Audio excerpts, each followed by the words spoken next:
These are images the Chinese government doesn't want you to see.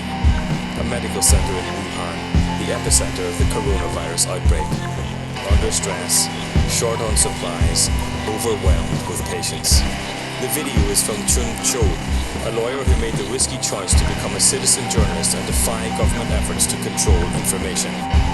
In front of me is the virus, and behind me is the legal and administrative power of China. As long as I live in the city, I will continue to report. I only report what I see, what I hear.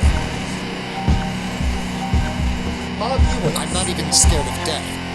You think I'm afraid of the Communist Party?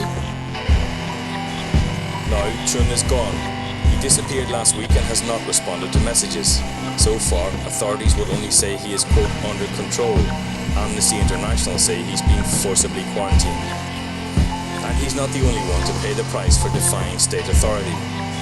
The blogger Fang Bin took this video from a hospital in Wuhan. It seems to show body bags, victims of the virus. Then he received a menacing knock on his door. 我的体温正常了，我体温正常了。问题是我没有病啊，我体温正常了。你这样，你拿个收查证来，我不废话，你就拿个收查证来，你拿收查证来。如果你够法律条件，我们就按法律办，好不好？你找收查证来，你没有传递私人的住宅，不允许任何人上床，我有法律保护，好吧？ Fang had been posting videos daily, proof that he was free. Those uploads stopped on Monday and he's been unreachable by phone, fueling speculation of his arrest.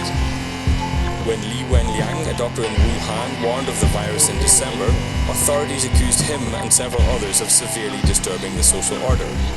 Now he's dead, one of the more than 1,000 people in China to succumb to coronavirus so far. Mourning and anger have marked his passing. Online and off, in defiance of the state's threats, pressure is mounting on Chinese authorities to come clean on what's happening in Wuhan.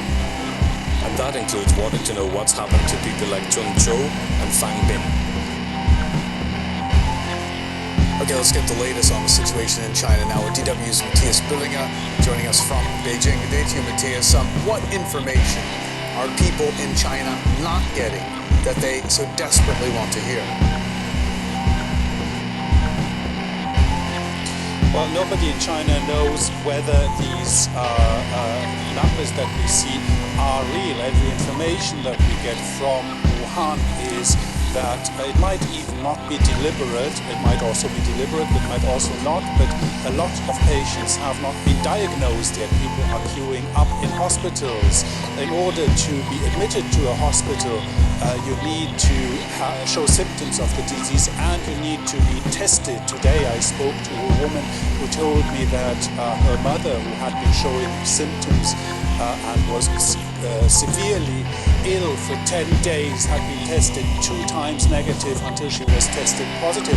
So until that moment she was also not in the statistics. So there is the mess on the ground that seems to be going on is of course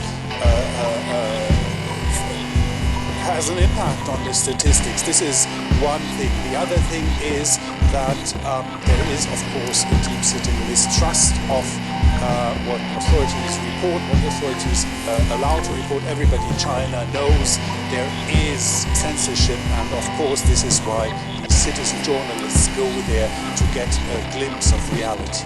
Okay, the state is responding to what you described as deep-seated mistrust. I want to quote a state media here. It says, anyone who tries to cover up the extent of the outbreak will be nailed on the pillar of shame for eternity.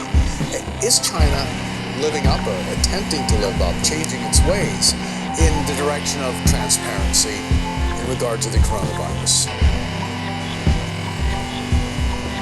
What China has done is that after, in the beginning, denying that the virus could spread from human to human, it admitted that it could spread from human to human, and it started publishing figures, and these figures are rising. So to some extent, China is admitting that something is happening, but whether it's living up to any standards of transparency is something that's very hard to say without independent investigations and reporting. And China has not allowed journalists to report freely, although more freely than before, and it has not allowed or has limited independent assessments by specialists. So no, it is not, of course, living up to transparency as we understand it. And in the process creating a real thirst for information. Matthias Berlinger for us in Beijing. Thanks so very much for that.